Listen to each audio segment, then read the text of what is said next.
Assalamualaikum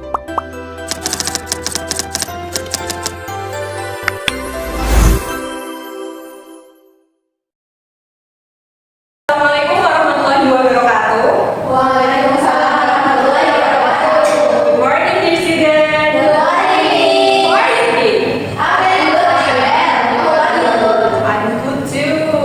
And I hope you will interest with our topic today because in this modern era, we just learn and study about general knowledge like science, mathematics, but in other side, we have to balance between the general knowledge and Islamic knowledge.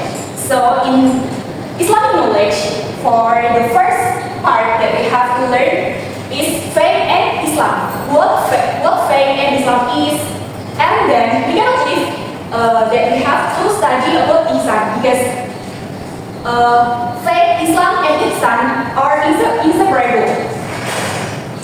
Today's topic I bring to you about faith, Islam, Ihsan, and the science of the Day of Judgement, based in Hadith of Bukhori number 48 and 4404, and Hadith of Muslim number 9. The three of these hadiths have same meaning, so I take just one hadith. In this hadith tells about a man who arrived and asked for a question to Prophet Muhammad. For the first question, the man asks about mal iman. What is iman? So the Prophet Muhammad said, al imanu an tu'mina billahi wa malaikatihi wa kutubihi wa bilyawmihi wa rusulihi wa tu'mina bil ba'd. So iman is when you believe in Allah, His angels, His books, His messengers, the day of the judgment, and qada and qadar. The key word in iman is belief. And the second question, a man asked Prophet Muhammad about mal Islami, what is Islam? So Prophet Muhammad answered with al-Islamu anta idallaha wa la tusyrika bihi syai'a wa tuqima sholata wa tu'addiya zakata mafruḍah wa tasuma ramadana. So Islam is when you worship Allah and associate nothing with Him, offer prayers, pay the obligatory zakat, and fast in the month of Ramadan. The third question that a man gives to the Prophet Muhammad is mal ihsan. What is ihsan? The Prophet answered, anta idallaha ka'annaka tarahu fa in lam takun tarahu fa innahu yaraka. Ihsan is the state in which a person worships Allah with full awareness as if he sees Him.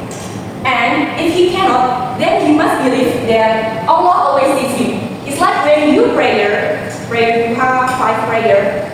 You have to feel that you can see Allah. But if you cannot do that, you have to believe that Allah sees everything you do. The next is the relationship between Iman, faith, Islam, and Ihsan. The relationship between them can be likened to a triangle. Iman as a foundation, Islam is the real charity, and Ihsan as a perfection of the quality of worship and charity. Faith without Islam is empty because it's not realized in deeds. Islam without faith is just formality without meaning. Ihsan without faith in Islam is impossible to achieve because the perfect quality of worship is only born from the belief and the charity. The next is applying faith, Islam, and Ihsan in daily life. We cannot just understand and know about what is faith, Islam, and Ihsan is, but we have to apply the meaning in our daily life. For the first, faith. Faith is applied by believing wholeheartedly in the 6 pillars of faith. Strengthening belief in Allah, always involving Allah in every activity, and keeping oneself from acts prohibited by religion. Do you guys can mention the 6 pillars of faith? Can you raise your hand? Allah, believe in angels, believe in prophets, believe in messengers, believe in Buddha. And Okay, what's your name?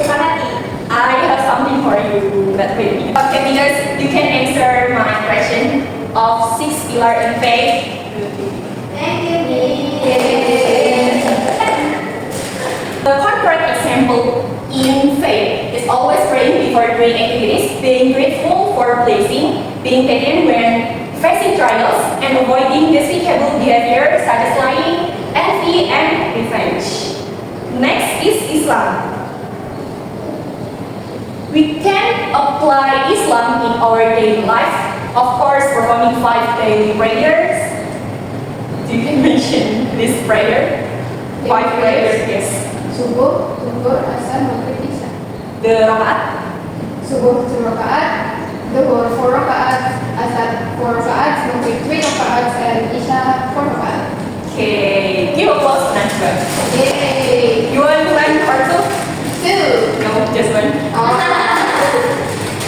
Okay. Okay, you're welcome. Next is fasting. Fasting, paying zakat, and for those who are able, performing the Hajj. And in Islam, teach us also to maintaining clean lives, keeping promises, telling the truth, and helping others. The next is Ihsan. When we apply Ihsan in our daily life, we can helping those in need, maintaining good relations with our neighbors, supporting our friends, and not doing damage on earth. The Hadith tell us about when will the last day occur. Prophet Muhammad emphasized that no one in this world, in this universe knows except Allah. However, he mentioned the signs are when a slave gives birth to his master, and when herders who were previously poor, but they can compete with cold buildings. Okay, except these 2 points, can you mention the other signs of the Day of Judgment, guys? Okay, what is that? Sunrise from the west. Okay. What is that? The arrival of a creature named Ya'juj and Ma'juj. Oh, great, guys. Applause for us. Okay, I'm gonna give you. Yay!